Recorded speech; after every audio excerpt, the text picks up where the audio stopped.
Good morning.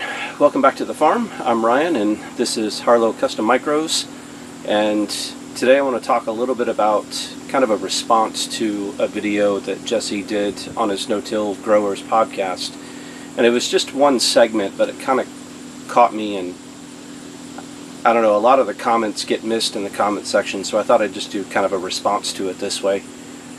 He has a dislike for the term green thumb, and he kind of goes in on the podcast and talks about how having a green thumb is really just being able to follow directions and apply nuances as they might apply to your context and whatnot. And he talks about it, the top end growers, the guys who do really well, who are well known, who seem to do it, as he put, effortlessly. He said that they follow directions very well and they're meticulous and they're good business people. And why I agree with that to an extent. I think there was a major factor in all of that he was missing, and that factor is extremely important in many facets in life, but especially important when it comes to farming and growing. And it doesn't matter if you're growing microgreens week over week, or if you are growing 1,000 acres of crop. You have to be consistent. Season over season, week over week, crop over crop, you have to be consistent in the things you do.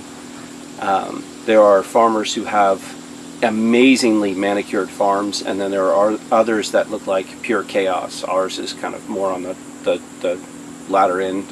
While I would love for it to be more manicured, I am not that meticulous. I am very consistent, though, in keeping our schedule of what gets done when, how often it gets done, things like that. And I think consistency is really the key that got missed in that podcast. If you are doing microgreens and you are not consistent, meaning planting the same time on the same day each week, then your microgreens come out different each time you harvest them. In the lifespan of a microgreen, which can be as short as 7 days, 12 hours makes all the difference in the world. Longer grows, like cilantro, that are 17 to 21 days, depending on your light setup, you can be off by 8 to 10 hours and you won't notice as drastic of a difference.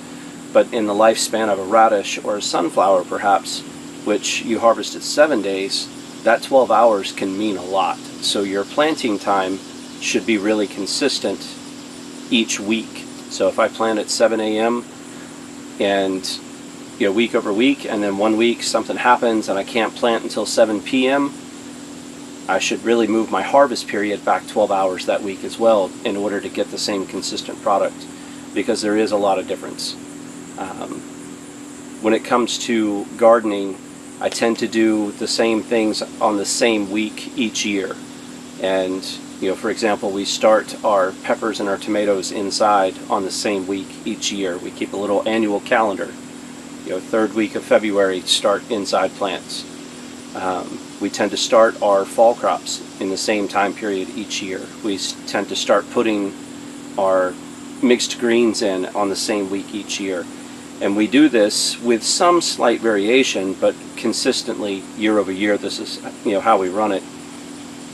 But then your week over week chores should be very consistent as well.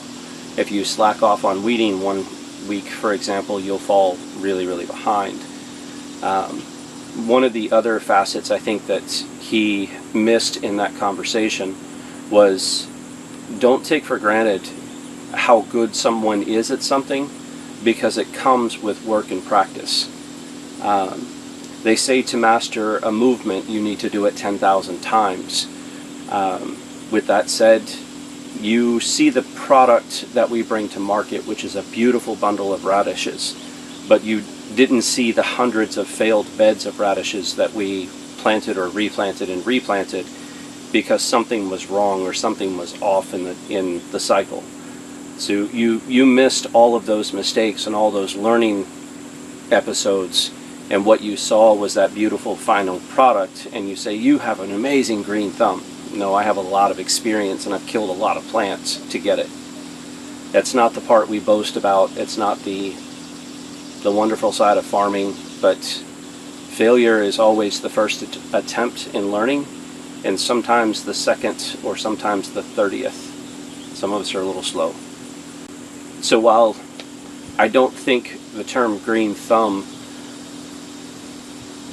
should be viewed the way he does, I think it should be more of a badge of honor, meaning a doctorate, if you will.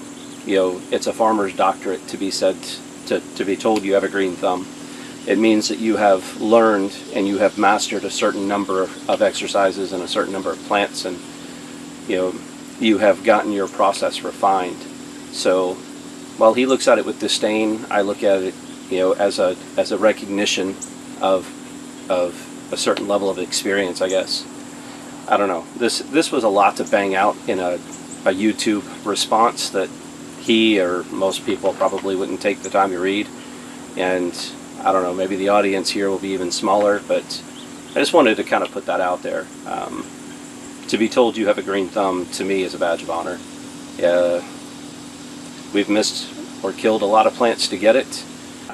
It's raining today, so we're in a tunnel, and we're kind of picking and choosing the chores that we get done, but I need to get back to it, so have a great day.